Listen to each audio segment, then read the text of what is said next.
Amén. Quiero invitarle a que vaya a su Biblia. Hoy vamos a hablar acerca del último tema de esta serie, titulada Familias a prueba de fuego. Hoy quiero hablar con ustedes acerca de matrimonios a prueba de fuego. Y ese es el último tema que vamos a tratar en esta serie de estudios que hemos titulado Familias a prueba de fuego. Hoy vamos a hablar acerca de matrimonios a prueba de fuego, y para ello quiero que vayamos a Primera de Pedro, capítulo 3. Primera de Pedro está casi al final de su Biblia. Primera de Pedro, capítulo 3, y vamos a leer los versículos del 1 al 7. Primera de Pedro, capítulo 3, versículos del 1 al 7. Muy bien, para las personas que nos visitan, solo quiero recordarles que todos los pasajes que voy a usar en este mensaje están en las notas que les dieron. El único pasaje que no está allí es Primera de Pedro, capítulo 3, versículos del 1 al 7. Hoy vamos a hablar acerca de matrimonios a prueba de fuego. Muy bien, si usted lo tiene ahí en sus manos, quisiera leerlo para usted.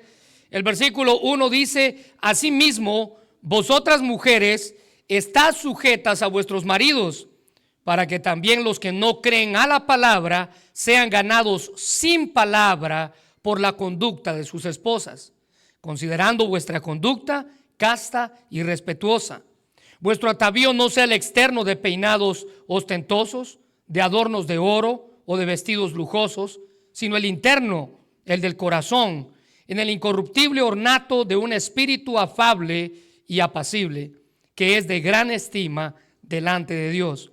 Porque así también se ataviaban en otro tiempo aquellas santas mujeres que esperaban en Dios, estando sujetas a sus maridos, como Sara obedecía a Abraham, llamándole Señor, de la cual vosotras habéis venido a ser hijas, si hacéis el bien sin temer ninguna amenaza. El versículo 7 dice: vosotros maridos igualmente vivid con ellas sabiamente, dando honor a la mujer como a vaso más frágil y como a coherederas de la gracia de la vida, para que vuestras oraciones no tengan estorbo. Hoy vamos a hablar acerca de matrimonios a prueba de fuego y cómo usted y yo podemos tener un matrimonio así. Bueno, vivimos en una sociedad que está en contra del matrimonio. El primer mensaje que predicábamos decíamos que vivimos en una sociedad que está en contra de la familia. Y aquí Pedro nos da estipulaciones, notas que usted y yo haríamos bien en entender y aplicar en cada uno de nuestros hogares. Ahora, si usted es observador, 6 versículos están dirigidos a la mujer y un solo versículo a los hombres. Ahora yo quisiera preguntarle a usted, ¿por qué cree usted que 6 versículos están dirigidos a las mujeres y un solo versículo a los hombres? ¿Por qué cree usted? ¿Será que porque ellas son más complicadas que los hombres? Alguien puede, que esperaba que alguien dijera eso. Alguien puede decir, ¿será porque ellas necesitan más instrucción que lo puede necesitar un hombre? Bueno, definitivamente los 6 versículos de ellas se resumen en el 1 de los hombres, y eso es lo que vamos a hablar en esta tarde. La sociedad en la que vivimos necesita familias a prueba de fuego, pero para tener familias a prueba de fuego necesitamos tener matrimonios a prueba de fuego. Estas familias y esos matrimonios experimentan el calor de las circunstancias adversas y no se queman con el fuego, sino que se mantienen firmes en sus convicciones y en sus decisiones, que permanezcan a pesar de las inclemencias de los tiempos que estamos viviendo. Y para lograr familias así necesitamos tener matrimonios a prueba de fuego. Esos matrimonios que no se queman con el tiempo, sino que perduran, que luchan contra las tempestades que puedan azotar a sus barcas.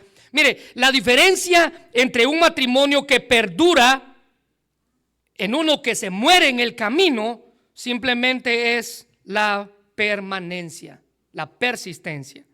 El escritor Sixto Porras, de Enfoque a la Familia, dijo, y es el primer enunciado ahí en sus notas: el matrimonio es para valientes y solo lo logran los que persisten, los que no se rinden, los que no se rompen con facilidad, los que comprenden que es para toda la vida, pues Dios lo diseñó para que se disfrute y se viva con intensidad. Eso es un matrimonio.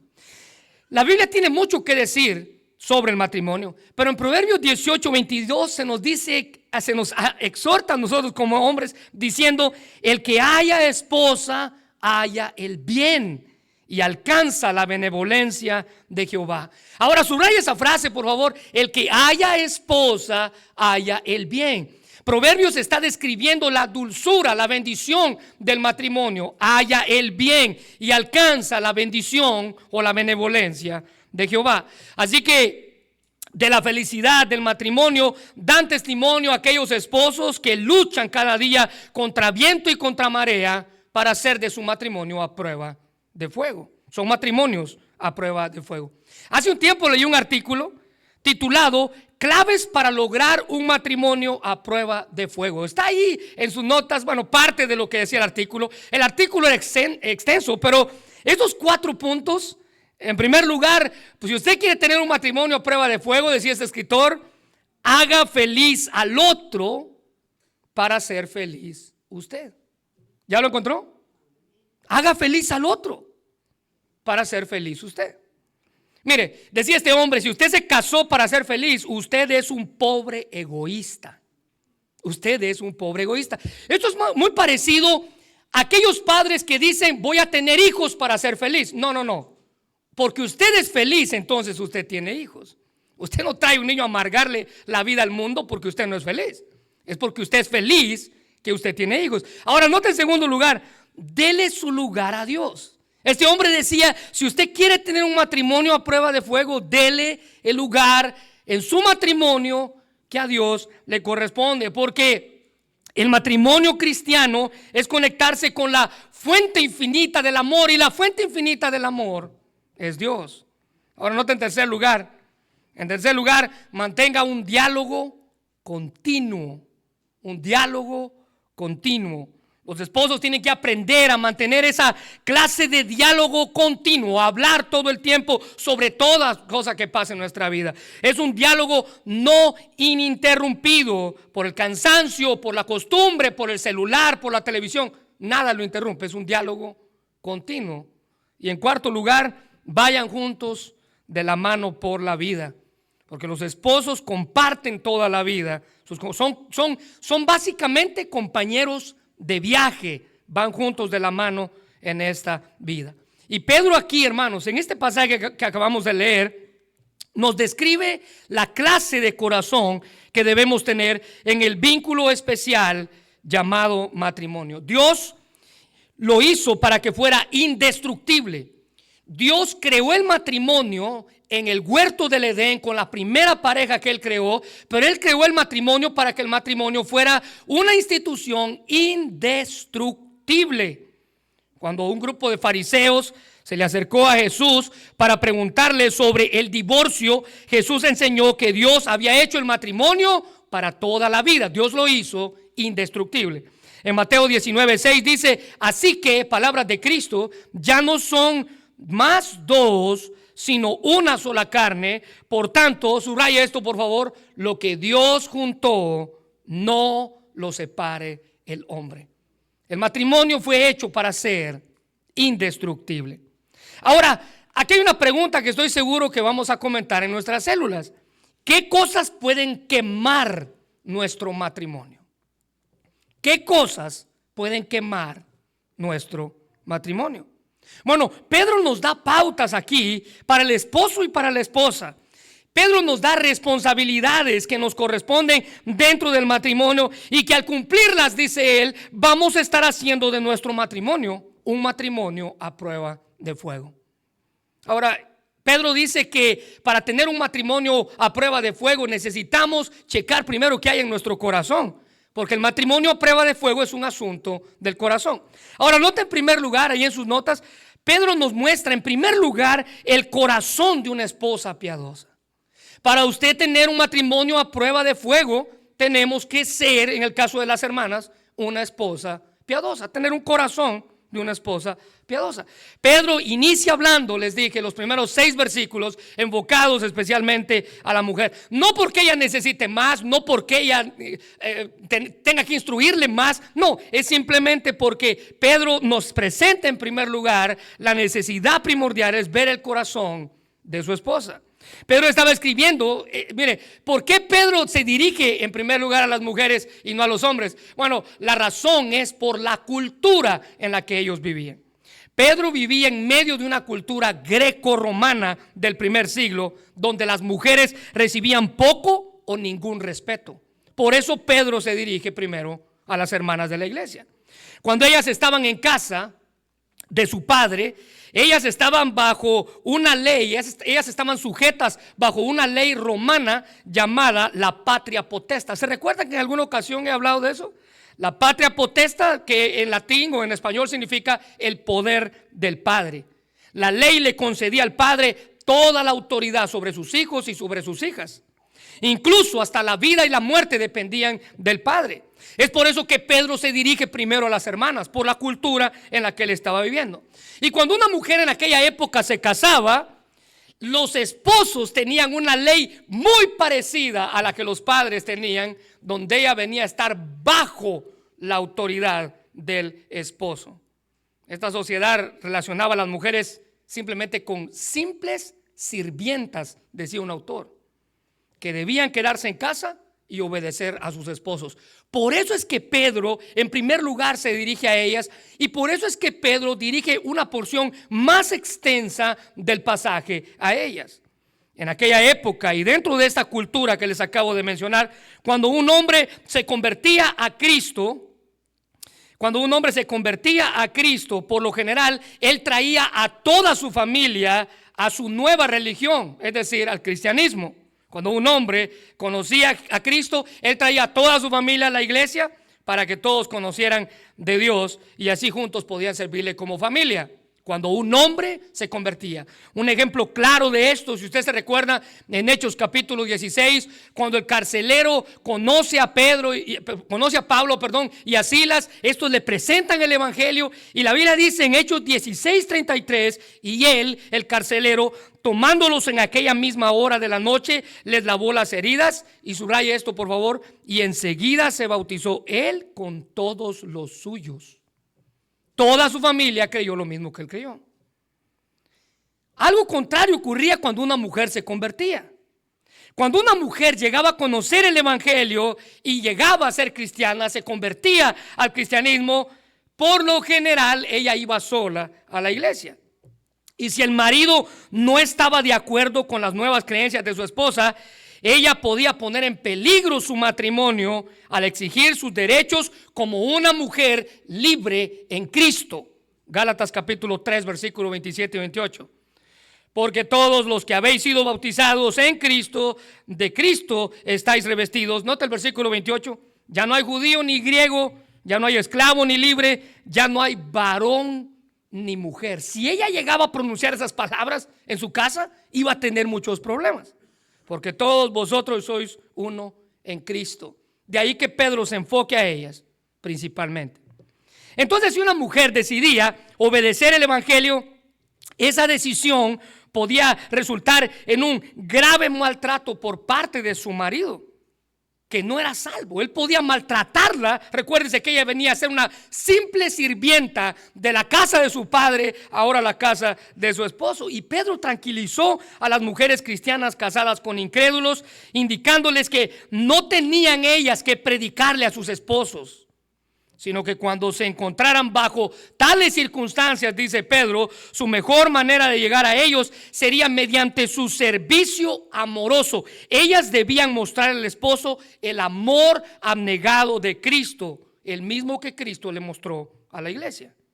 Y al ser esposas ejemplares, ellas iban a lograr agradar a sus esposos y de esa manera que ellos conocieran de Cristo. Mire, por lo menos los hombres dejarían que sus esposas continuaran practicando su religión extraña, entre comillas. Esto era el cristianismo. Pero en el mejor de los casos, sus esposos se iban a unir a ellas, iban a llegar a ser cristianos también.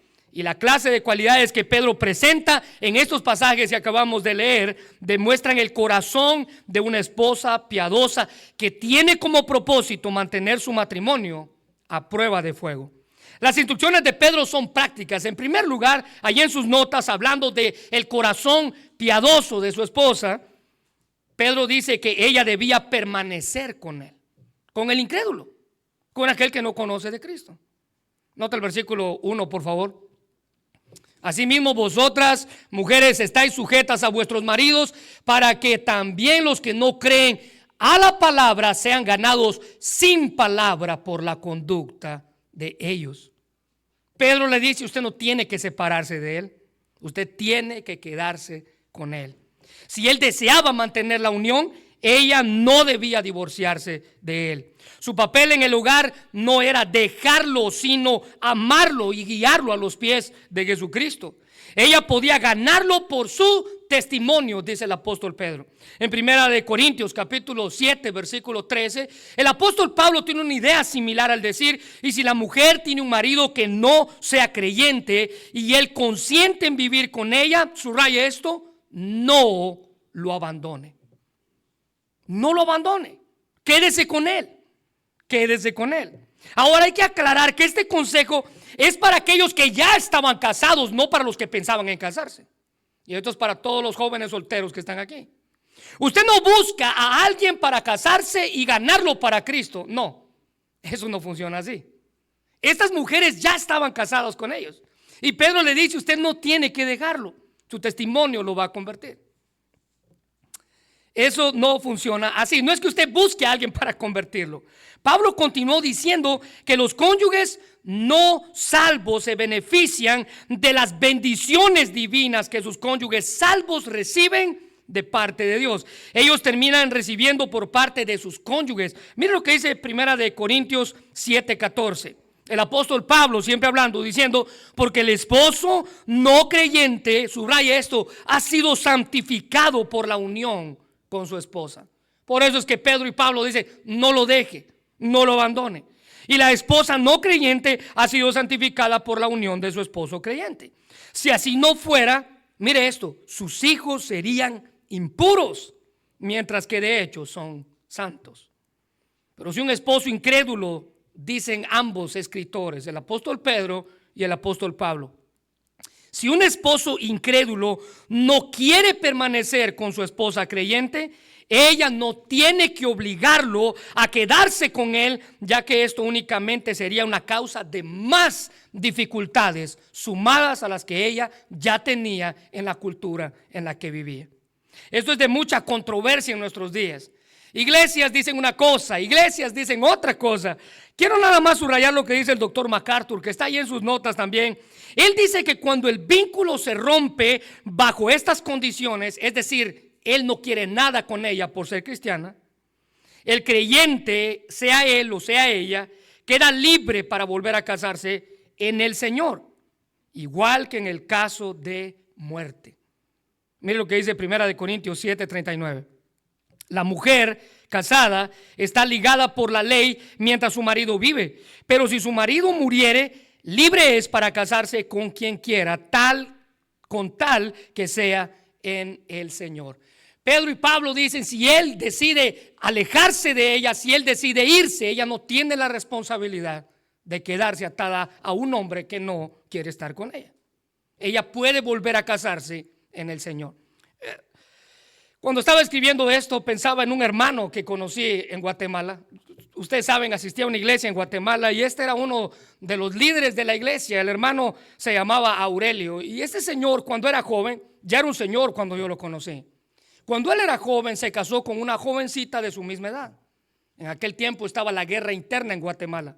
Para los que no saben, la guerra interna duró 36 años de guerra entre el gobierno o el ejército y la guerrilla que existía en el país. Durante ese tiempo, el hermano Aurelio, su esposa, casi recién casados, su esposa se fue con un general del ejército. Lo abandonó. Cuando yo conocí al hermano Aurelio, él ya era un señor y todo el tiempo estaba solo. Entonces una vez, ¿verdad?, le pregunté a un hermano por qué el hermano Aurelio no tenía esposa y por qué no tenía hijos. Y él me contó su historia. Dice, su esposa lo abandonó por un general. Y la Biblia dice que él no se puede volver a casar. Note esto. Ese hombre, por el error de otra persona, estaba condenado su vida a vivir solo. No, eso no es así. Ese es un versículo mal interpretado. No por el error de otra persona, esa persona está condenada a vivir solo.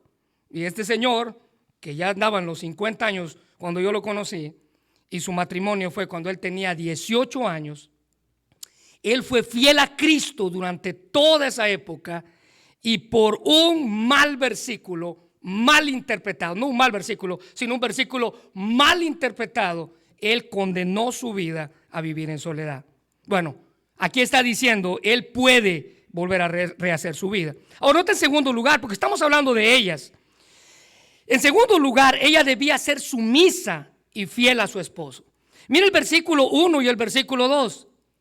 Dice, estad sujetas a vuestros maridos, para que también los que no creen a la palabra sean ganados sin palabra por la conducta de sus esposas. Versículo 2, considerando vuestra conducta casta y respetuosa. La expresión asimismo, quiero que le haga un círculo en su Biblia, hace referencia a los dos ejemplos mencionados por Pedro sobre la sumisión anteriormente. Si usted le da una vuelta a la página de su Biblia, en el capítulo 2, versículo 13, dice, por causa del Señor, someteos a toda institución humana, ya sea al rey como al superior. Mira el versículo 18, siempre del capítulo 2. Criados o siervos, están sujetos a todo con respecto a vuestros amos, no solamente a los buenos y afables, sino también a los difíciles de soportar. Entonces, en medio de esta línea de sumisión, el apóstol Pedro dice, ustedes mujeres, en la misma manera en que un ciudadano está bajo las leyes de un gobierno, en que un siervo o un esclavo está bajo las leyes de su amo, así cada mujer debe estar sujeta a su esposo. El verbo estar sujetas aquí indica o resalta una acción reflexiva, como un mandato, sométete. Literalmente someterse significa bajar la cabeza, estar sujeto a o bajo rango. La sumisión no es algo malo y lo hemos hablado aquí muchas veces. Pablo también enseñó acerca de la sumisión. En Efesios 5:22 dice, las casadas están sujetas a sus propios maridos como al Señor. Colosenses capítulo 3 versículo 18, casadas, están sujetas a vuestros maridos como conviene en el Señor. La sujeción no tiene que ver que Él manda o que Él es superior o que Él es más importante. La sumisión es un asunto de rangos. Sumisión no implica inferioridad moral, ni intelectual, ni mucho menos espiritual en ningún ámbito social.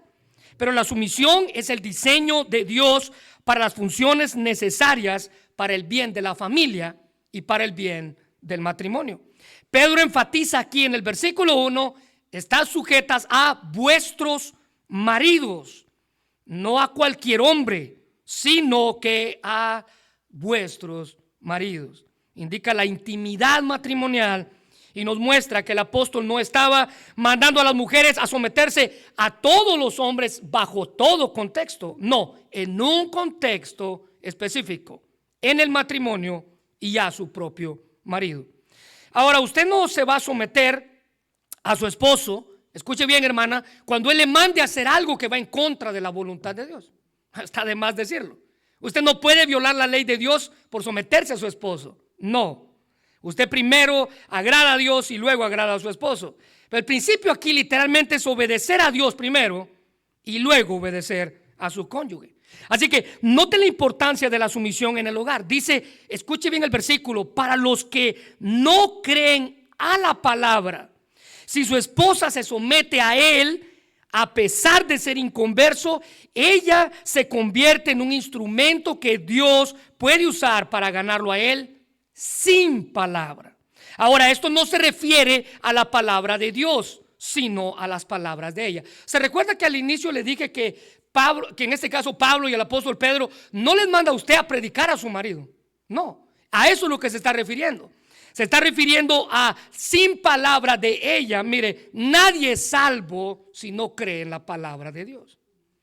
Nadie es salvo si no cree en la palabra de Dios. Primera de Pedro 1:23, el mismo apóstol Pedro dice, pues han renacido de nuevo, pero no a una vida que pronto se acabará. Su nueva vida durará para siempre, note esto, porque proviene de la eterna y viviente palabra de Dios. Nadie es salvo si no cree en la palabra de Dios.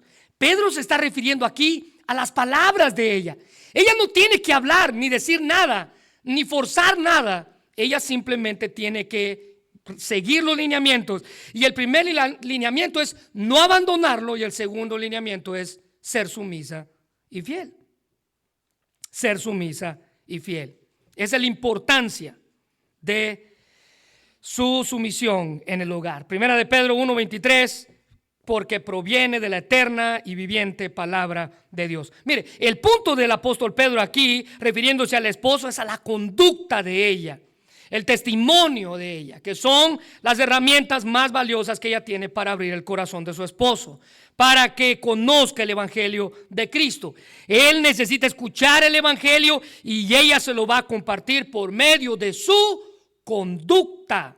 Esto es una actitud encantadora, amable, sumisa, que una esposa piadosa debe demostrar en el hogar. Esta demostración del corazón es una esposa piadosa. Mira el versículo 2, considerando vuestra conducta casta y respetuosa, un comportamiento irreprochable y puro hacia Dios y hacia su esposo.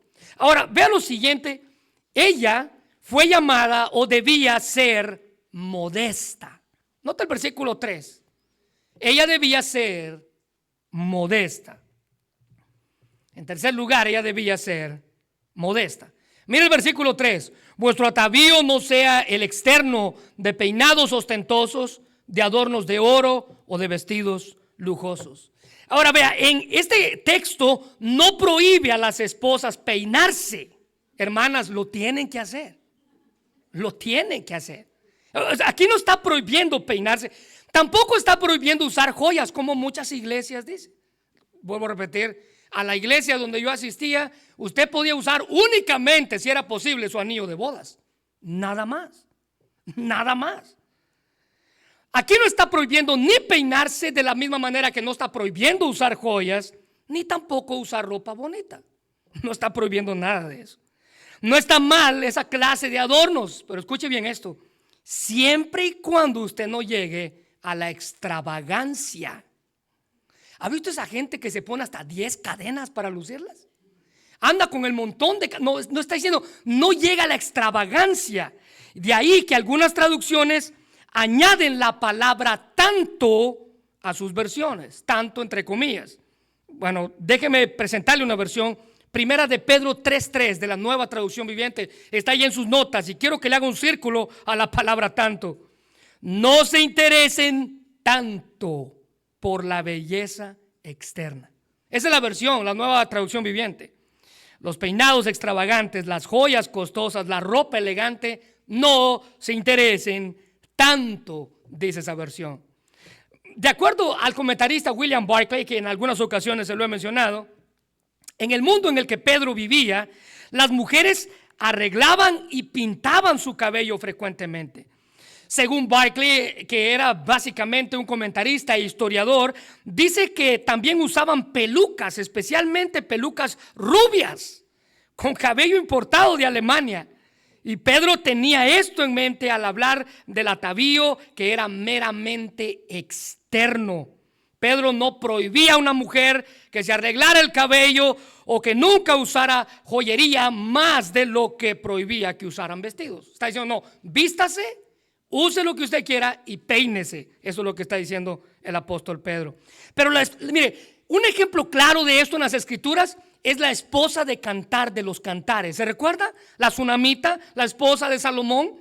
Ella era una mujer hermosa y así como ella era hermosa, dice la Biblia que estaba hermosamente adornada. En Cantar de los Cantares, capítulo 1, versículo 10, la Biblia dice, qué hermosas son tus mejillas. Escuche bien esto.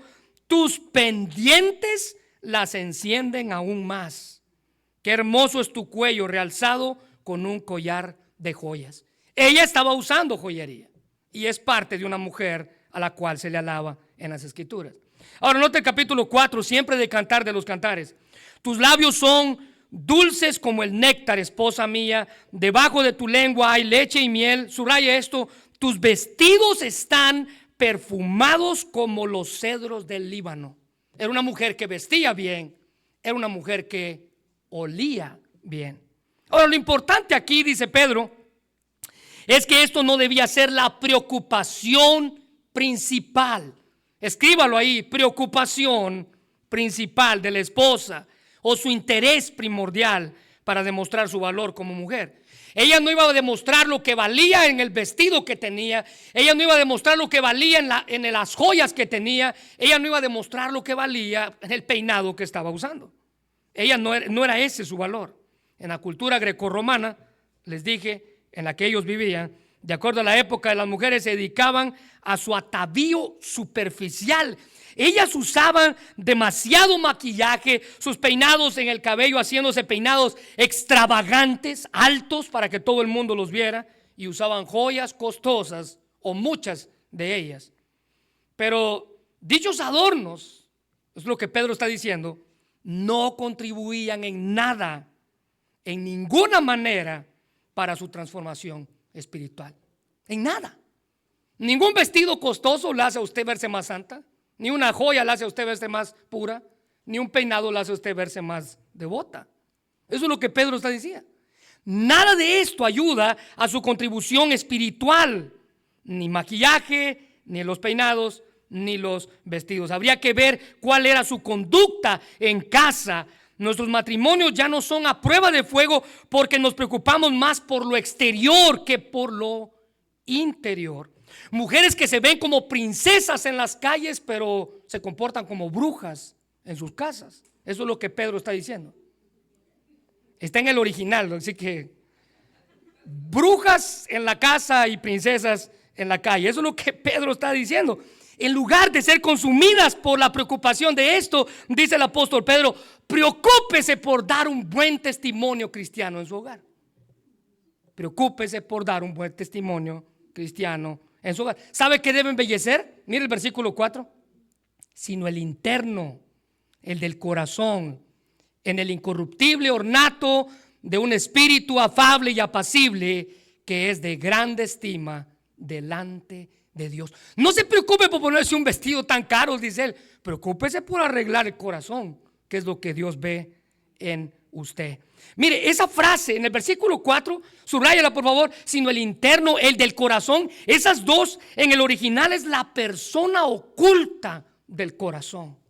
La persona oculta en el corazón. Ellas debían demostrar la belleza interna del espiritual. No está mal que usted se ponga un vestido, no está mal que usted use joyas, no está mal que usted se peine, siempre y cuando se preocupe, dice el apóstol Pedro, por lo que está dentro de usted. No debe de caracterizarse usted únicamente por las modas terrenales, pasajeras, sino por lo incorruptible, dice el versículo 4. La esposa de un matrimonio a prueba de fuego debe ser devota, afable, que se refiere a una vida o una actitud humilde y dócil en el lugar, apacible, que significa tranquilo o calmado. Esta clase de actitud es la que usted debe modelar. Note que el versículo termina diciendo que es de gran estima delante de Dios. En lugar de tratar de adornarse el cuerpo, debe de preocuparse primero por adornarse el alma y luego el cuerpo. Pero el alma debe de ser primero. Pedro nos da un gran ejemplo que muestra todos estos principios que Dios quiere del corazón de una mujer piadosa. Y vea que usa una mujer impresionante. Versículo 5 dice, porque también se ataviaban en otro tiempo aquellas santas mujeres que esperaban en Dios, estando sujetas a sus maridos. Y note el ejemplo que Pedro usa, cómo Sara obedecía a Abraham. Pedro usa a Sara como ejemplo. Sara, según la Biblia, era una mujer hermosa, de hermoso aspecto. En 2 ocasiones, 2 reyes quisieron arrebatarla de su esposo. Una mujer hermosa, de hermoso aspecto. Y le recuerdo que cuando la Biblia dice que era hermosa, es porque era hermosa. Pero Sara no solamente era hermosa por dentro, sí, por fuera, sino también por dentro. Ella no solamente era hermosa por fuera, sino también por dentro. Lo que indica, hermanos, que este comportamiento no es algo imposible de lograr. No es imposible de lograr. Tenía un precedente, y ese precedente se llamaba Sara. Ella demostraba una actitud continua de respeto hacia su esposo, Abraham. Lo trataba como su señor, dice la Biblia. Ahora, yo no quiero que usted, hermana, vaya hoy en la tarde y trate así a su marido también. Pero lo que sí nos indica este pasaje es que la devoción que ella tenía por su esposo, el respeto que ella tenía por él. Todas las esposas creyentes, dice Pedro, siguen el ejemplo de Sara en humildad y sumisión, porque vienen a ser sus hijas. Mire el versículo 6, de la cual vosotras habéis venido a ser hijas si hacéis el bien sin temer ninguna amenaza. Sara es un ejemplo de humildad, de belleza, de sumisión. Alguien dijo que la actitud de sumisión a la autoridad de un esposo se refleja en numerosas cantidades de palabras y acciones, las cuales demuestran diferencia al liderazgo y a un reconocimiento de su responsabilidad final. Si hacéis el bien sin tener ninguna amenaza. Esta sumisión verdadera, llena de fe en Dios, que no tiene espacio para el miedo o para el terror. Hacer el bien y dejar el resultado para que Dios lo vea y lo aplauda y no un hombre. Eso es lo que Pedro está diciendo aquí. Y las palabras hacer el bien nos recuerdan que la sumisión no es rendirse de manera obligada y a regañadientes a la autoridad de su esposo. Es aferrarse de manera activa a la voluntad de Dios en la sumisión a su esposo, demostrando confianza en él, demostrando la sumisión a él. Ese es el corazón que Pedro presenta de una esposa piadosa. Ahora, nota en segundo lugar. En segundo lugar, para poder tener un matrimonio a prueba de fuego, Pedro no deja fuera a los hombres, sino que ellos también tienen su parte. Tienen su parte y su responsabilidad dentro del hogar. El corazón, en segundo lugar, de un esposo piadoso. ¿Se recuerda que le dije? Un matrimonio a prueba de fuego es un asunto del corazón. Del corazón. Y para mantener o para tener matrimonios a prueba de fuego necesitamos esposos piadosos con un corazón enfocado en Dios. Pedro afirma que la sumisión también es responsabilidad del esposo. ¿Se da cuenta por qué le dije que el someterse no es algo malo? Sino que la sumisión también va del lado de él. Del lado de ella de una manera, del lado de él de otra manera. La sumisión es un asunto también del esposo. Pablo afirmó esta verdad al decir en Efesios capítulo 5 versículo 21, someteos unos a otros. Ese unos a otros es ellas a ellos, ellos a ellas, en el temor de Dios. El esposo debe someterse a su esposa no porque ella lo mande o no porque ella sea su líder, sino porque él se somete a ella en el cumplimiento de su responsabilidad de amarla, siendo sensible a sus necesidades, temores y sentimientos. Así es como él se somete a ella.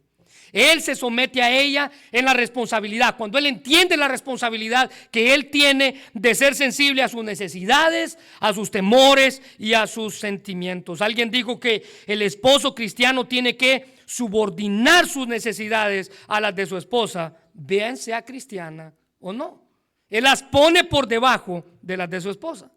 Y se muestra el corazón de un esposo piadoso que obedece los lineamientos de Dios cuando él se aplica tres responsabilidades básicas que tienen relación en cuidar de las necesidades de su esposa. En primer lugar, la primera responsabilidad básica es que ellos deben mostrar consideración. ¿Ya lo encontró? Escríbalo. Hermana, si su esposo no lo está escribiendo, escríbaselo ahí a la hoja de él. Escríbaselo en la hoja de él. En la suya lo escribe después. Consideración. Usted, hermanito, debe ser considerado. Mire lo que dice el versículo 7. El último versículo, en su parte primera, dice: vosotros, maridos, igualmente vivid con ellas. Subraya esto, por favor. Sabiamente. Cuánta sabiduría necesitamos, ¿verdad? sabiduría para vivir con ellas. Vosotros, maridos, vivid con ellas sabiamente. Nota la expresión vivir con ellas sabiamente. Significa que debemos ser considerados con ellas. Es más, la versión Dios habla hoy, que está ahí en sus notas, dice: sean comprensivos con sus esposas. Eso es consideración. Versión Dios habla hoy. Un esposo piadoso habita con su esposa. No simplemente comparte una casa. No, él habita con ella. Verdaderamente vive con ella. El esposo piadoso entiende la unidad esencial que Dios ha establecido entre un esposo y una esposa.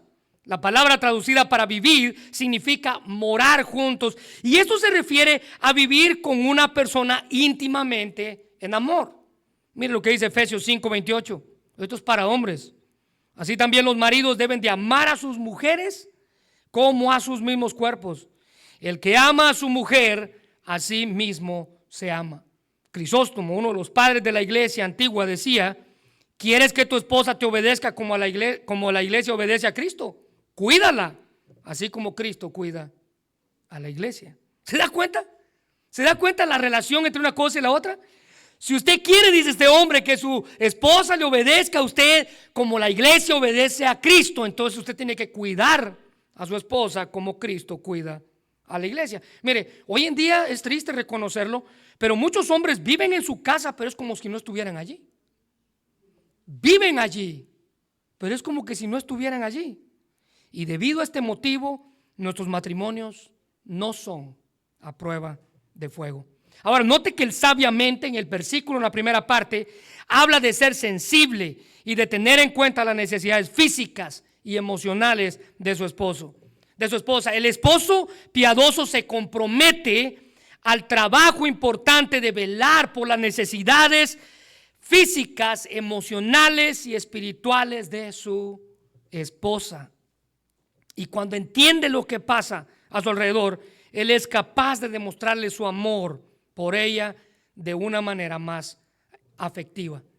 Efesios 5:25-27 dice: maridos, amad a vuestras mujeres, así como Cristo amó a la iglesia y se entregó a sí mismo por ella para santificarla, habiéndola purificado en el lavamiento del agua por la palabra, a fin de presentársela a sí mismo una iglesia gloriosa, que no tuviese mancha ni arruga ni cosa semejante, sino que fuese santa y sin mancha. Cuando un esposo entiende esto, Dios lo dirige para que viva con su esposa sabiamente. Se supone que debe tener y de tomar su conocimiento y aplicarlo en su vida diaria con su esposa. Aquí es donde muchos hombres batallan en llevarlo a cabo. Tal vez tengan conocimiento acerca de lo que pasa, pero no lo utilizan para vivir con ellas sabiamente. Los esposos piadosos deben de nutrir y amar constantemente a sus esposas en el vínculo de la intimidad llamado matrimonio. Proverbios 5:18-19 dice: sea bendito tu manantial y alégrate con la mujer de tu juventud, como sierva amada y graciosa gacela, tus caricias se satisfagan en todo tiempo y en su amor recréate siempre. Ahora, note en segundo lugar, hablando de ellos, su responsabilidad en segundo lugar, ellos deben demostrar caballerosidad. ¿Ya lo encontró? Escríbalo. Caballerosidad. Note el versículo 7 y note que todos estos principios están sacados de las Escrituras. Versículo 7. Igualmente vivir con ella sabiamente, escuche bien esto, dando honor a la mujer como a vaso más frágil. Dando honor a la mujer como a vaso más frágil. ¿Sabe qué es eso? Caballerosidad. Un esposo piadoso sabe cómo hacer que su esposa se sienta honrada delante de su familia o delante de extraños. Delante de su familia o delante de extraños, él sabe cómo hacerla sentir honrada. Aunque se someta a él, él se asegura de que ella no se sienta como una empleada, como ya dijimos, o bajo el poder y el dominio de un dictador. La palabra en griego antiguo para esposa o para mujer allí es una palabra rara que tiene un significado literal como la femenina, si lo quiere anotar. La femenina, eso significa. Y esto lo que indica, según el apóstol Pedro, es que la naturaleza femenina de la mujer es la que debe incitar al marido a honrarla y a darle su debido honor, como es. Ella es femenina. Esto fue una enseñanza radical, hermanos, en el tiempo en el que Pedro escribía esto. Se recuerdan los derechos absolutos del padre, ¿no? Para las hijas. Y después, cuando las hijas se casaban, simplemente cambiaban de mano. El derecho ahora pasaba al marido. Ella siempre estaba abajo. Y Pedro se para en la iglesia con cristianos que vivían en esa cultura y les dice: hombres, ustedes deben vivir con ellas sabiamente. Hombres, ustedes deben darle el honor que ella se merece. La enseñanza del apóstol Pedro fue radical en la cultura en la que él vivía. Esos derechos absolutos que ellos tenían sobre la mujer y sobre la esposa eran los derechos que pasaban al matrimonio. Y en el mundo romano, si un hombre sorprendía a su esposa en el acto del adulterio, él podía hasta matarla sin ser condenado en ningún juicio. Pero si ella sorprendía a él en el acto del adulterio, ella no podía hacer nada en contra de él. Y en esa cultura el apóstol Pedro dice: ustedes deben de honrarla. En esa cultura el apóstol Pablo dice: ustedes deben de amarla como Cristo amó a la iglesia. Pero en medio de esas creencias populares, Pedro nos insta como esposos a darle honor como a vaso más frágil. Todos los derechos y todas las obligaciones del matrimonio eran puestos sobre la esposa. Y la enseñanza radical de Pedro aquí es que el esposo tiene deberes y obligaciones de parte de Dios para con su esposa.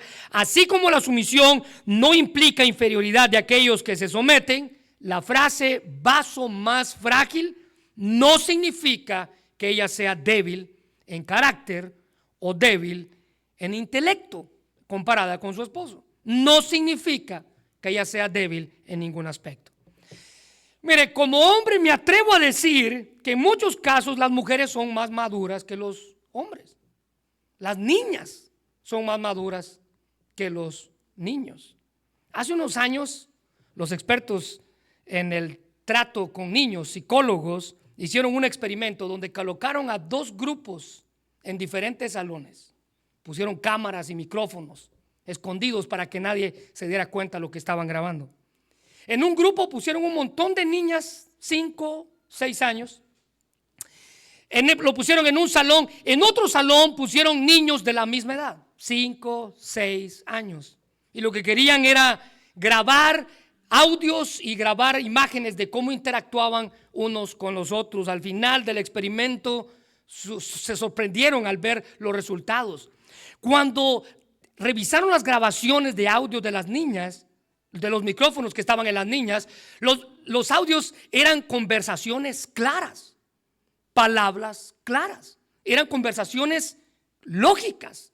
Las niñas hablaban bien. Eso era todo lo que los audios grabaron audios donde las niñas tenían conversaciones serias, jugaban, pero sus conversaciones eran claras, sus palabras eran claras. Cuando checaron los audios de los niños, lo único que escucharon era ¡ah! ¡Puh! ¡Puh! No tiene nada que ver con lo intelectual. Podemos asegurar que las mujeres son más intelectuales que los hombres.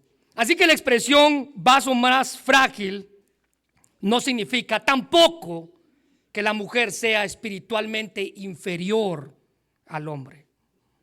En el contexto en el que Pedro vivía, probablemente frágil habla de la fuerza física relativa en comparación con la del hombre. Es decir, que los hombres no tienen necesariamente más fuerza espiritual, pero escuche bien esto, pero generalmente sí tienen más fuerza física que la mujer, principalmente porque el 60% del cuerpo de los hombres son músculos, el 40% del cuerpo de la mujer son músculos. Por lo general ellos tienen más fuerza física que ellas. En ningún momento Pedro está haciendo alusión a su intelecto, a su espiritualidad, a su moral. Él está hablando de la fuerza física. Pero como ellas tienen menor fuerza que la de un hombre, usted debe tratarla como un vaso frágil. Y con esto en mente, los esposos piadosos son los proveedores, los protectores. Dice Colosenses 3:19, maridos, amad a vuestras mujeres y no seáis ásperos con ellas. Subraya esa última frase, por favor. No seáis ásperos con ellas. La Nueva Traducción Viviente dice: nunca traten a su esposa con aspereza. ¿Ha visto esos hombres que tratan a sus esposas como si fueran hombres? Hermano, ella no es su compa, es su esposa. Trátela con delicadeza. Ella no es su compa. No la trate con aspereza. Así como Pedro trajo la idea de la naturaleza femenina de la que ya hablamos, la femenina, ¿se recuerda? Él continúa escribiendo y apreciando la naturaleza de la mujer con las palabras diciendo: usted debe tratarla a ellas con honor. Y el apóstol Pablo dice: no seáis ásperos con ellas. Esto es con caballerosidad.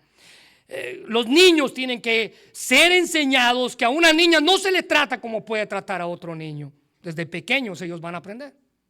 Desde pequeños ellos van a aprender. Así que el esposo piadoso reconoce las limitaciones de su esposa que tiene físicamente y no espera más de ella de lo que es apropiado. Nota en tercer lugar, y esto ya para terminar, ellos deben mostrar, en tercer lugar, compañerismo. Compañerismo. En primer lugar dijimos consideración, en segundo lugar caballerosidad y en tercer lugar compañerismo. Ellos deben de ser compañeros de sus esposas. Nota el versículo 7, que usted y yo debemos tratarla a ellas como coherederas de la gracia de la vida, para que vuestras oraciones no tengan estorbo. Ellos deben de ser compañeros de sus esposas. El énfasis está en la amistad verdadera e íntima que solo pertenece a aquellos que poseen el regalo del matrimonio. Nuestra esposa es, dice la Biblia, coherederas de la gracia de la vida. Y esta frase coherederas nos indica que un esposo piadoso reconoce que su cónyuge no solamente es su esposa, sino que también es su hermana en Cristo. Es su hermana en Cristo. Y parte de la herencia que el Señor dará es ella, como esposo y esposa. Esto le recuerda a los maridos, decía un escritor, que a pesar de que se les ha dado una gran responsabilidad en el matrimonio, sus esposas reciben por igual el privilegio espiritual e importancia eterna. Son herederos unidos. Pedro le llama de la gracia de la vida.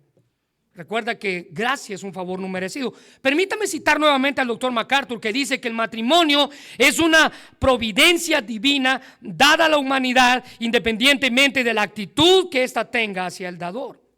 Este compañerismo íntimo en el cual se convierte el hombre en un compañero de su esposa en el matrimonio era algo extraño para la cultura en la que Pedro vivía. Ellos no veían a su esposa como una compañera, les dije. Ellos veían a su esposa como una sirvienta. Y los esposos no daban parte en esto. Ellos no se daban el interés de tener una amistad con su esposa. Ellos simplemente esperaban que su esposa cuidara la casa y criara a los hijos. Eso era todo.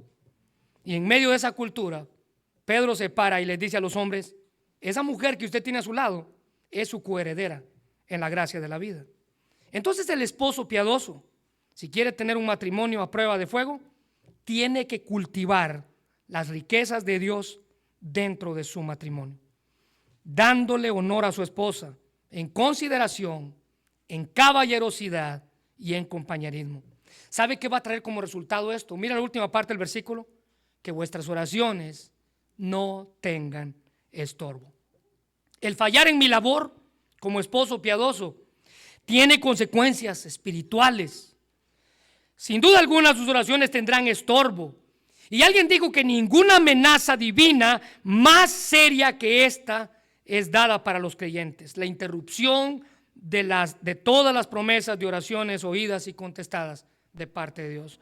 Charles Spurgeon decía: cualquier cosa que estorbe la oración está mal, cualquier manejo de la familia o el deseo de un manejo que está hiriendo su poder de oración, hay una demanda urgente para hacer algo. Usted tiene que hacer algo. Permítame terminar con esto. La clave para tener un matrimonio a prueba de fuego es hacer nuestra parte, su parte y mi parte, en este vínculo especial que Dios llama matrimonio. Dios quiere que vivamos en armonía. Mire, van a pasar muchas dificultades, vamos a pasar pruebas. Tal vez usted ahorita en su matrimonio está pasando por ese fuego que está tratando de consumirlo. Luche, dice el apóstol Pedro, luche por hacer de su matrimonio a prueba de fuego. El matrimonio a prueba de fuego implica un esposo piadoso, implica una esposa piadosa que entiende su papel y su lugar dentro de él. Quiero invitarle a que cierre sus ojos. Señor, te damos gracias por tu palabra y gracias por el privilegio que nos diste de poder estudiar este mensaje en esta hora, mi Dios. Gracias porque a través de tu palabra nos das instrucciones prácticas de qué hacer y no hacer, especialmente en esto que llamamos matrimonio. Es un vínculo hermoso, pero es un vínculo difícil. Los valientes son los que permanecen. Los valientes son los que llegan hasta el final. Señor, te damos gracias por los matrimonios que tenemos aquí de 20, 30 años. Son un ejemplo para nosotros. Señor, gracias por los matrimonios que hemos conocido, que a veces han tenido hasta 40, 50 años juntos. Gracias, Señor, porque aunque no hay una fórmula mágica para hacerlo, podemos decir que el secreto es estar en ti. Si queremos que nuestro matrimonio sea prueba de fuego, necesitamos invitarte a ti en nuestra vida. Señor, te doy gracias por cada hogar representado en este lugar. Señor, bendice a cada matrimonio en este lugar. Quiero orar por cada esposo y esposa que enfrenta dificultades, que lucha por mantenerse a flote. Por cada esposo y esposa que probablemente ahorita están navegando por aguas tranquilas, su barco está en paz, pero que están preparados para cuando las tormentas de la vida vengan a azotarles. Señor, si hay alguien aquí que ahorita está pasando por esas tormentas en su hogar, en su matrimonio, ayúdale a ser firme. Ayúdale a invitarte a ti en su barca y que tú calmes esas tormentas, que tú aquietes el mar y calles el viento. Señor, queremos pedirte por cada joven que está aquí, por cada muchacho que está creciendo, estos adolescentes que estamos tratando de criar e instruir, que podamos darles una buena instrucción y que ellos puedan saber elegir con quién se van a casar. Es nuestra oración, Dios. Queremos que ellos tengan vidas limpias y puras, que tengan matrimonios felices, y aquellos matrimonios jóvenes que apenas están recién casados, que ellos puedan ser de ejemplo para nuestros hijos, que ellos puedan ser consejeros para nuestros hijos. Pero para ser consejero tengo que tener un matrimonio a prueba de fuego. Por eso nuestra predicación, por eso esta enseñanza. Ayúdanos, Padre, a tener matrimonios a prueba de fuego. Gracias por esta serie que ha sido de bendición para todos aquellos, estemos casados o no estemos casados, tengamos hijos o no tengamos hijos. La instrucción es la misma: venir a Cristo y encontrar salvación. Señor, si hay alguien aquí que aún no te conoce como su único y suficiente Salvador, oramos por él y por ella, para que ellos puedan conocer de tu amor y tu misericordia. Señor, si hay alguien aquí que ya te conocía, pero por alguna circunstancia en su vida se alejó de ti, oramos por él o por ella para que pueda regresar a casa. Oramos por cada matrimonio en esta hora, en el nombre de Jesús. Amén.